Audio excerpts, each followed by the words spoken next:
En fait, au départ, donc le blé noir, c'était un céréale qui était très cultivé en Bretagne, qui était très répandu.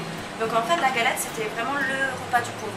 Ça remplaçait le pain en fait dans les foyers bretons au début du siècle. Donc c'était vraiment quelque chose qui était au contraire très courant et qui ne représentait pas un produit de luxe, quoi. Donc justement, c'était vraiment à base de farine de blé noir. Par contre, c'est vrai que les recettes varient parce que donc, dans certaines régions, ils vont rajouter un peu de farine de froment. Mais dans le Finistère, c'était ce qu'ils faisaient souvent. Donc c'est plus à l'époque. Alors maintenant, on a tendance à interpréter ça un petit peu mal. Parce qu'en fait, à l'époque, c'était un signe de richesse de rajouter de la farine de froment. Parce que la farine de froment coûtait beaucoup plus cher que la farine de blé noir.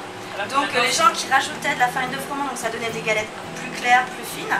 Et ça prouvait qu'ils avaient pu en mettre dedans, et donc ils avaient plus de bien. Et selon les régions de Bretagne, la galette peut être totalement différente. Ici, en Ille-et-Vilaine, donc c'est le pays gallo, la Haute-Bretagne, la galette elle va être plutôt épaisse et moelleuse. Et assez dorée, assez colorée. Alors que dans le Finistère, là-bas on va pas dire, ils n'emploient pas du tout le mot galette, ils ne connaissent pas ce mot-là. Ça va être la crêpe de blé noir. Et donc là, ça va être aussi à base de blé noir. Ils vont justement plus rajouter de la farine de froment. Parfois ils mettent des œufs, même du lait parfois, donc ça se rapproche déjà plus de la pâte à crêpe. Et donc là-bas, la galette sera beaucoup plus fine, voire croustillante presque, et elle n'aura pas du tout le même aspect.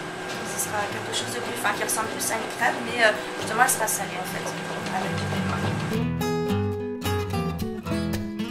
C'est pas un mythe, les Bretons mangent vraiment des crêpes. Ah oui, c'est vraiment un repas. Je pense que beaucoup de familles font ce repas-là de façon hebdomadaire, oui. C'est pas un mythe. Mais on va dire, ce qui est vraiment le plus courant, c'est la complète. La complète, c'est la galette avec dedans de l'emmental, enfin du fromage, du jambon et un œuf. Donc ça, c'est vraiment le classique, quoi, le grand classique. Et pour les crêpes, ça va être la crêpe beurre-sucre, ou la crêpe chocolat, bien sûr. Et on a aussi la spécialité de la Bretagne, mais qui est revenue à la mode en fait ces dernières années, c'est le caramel au beurre salé.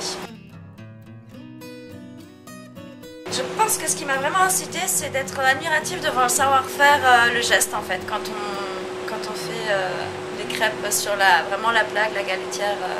Ouais.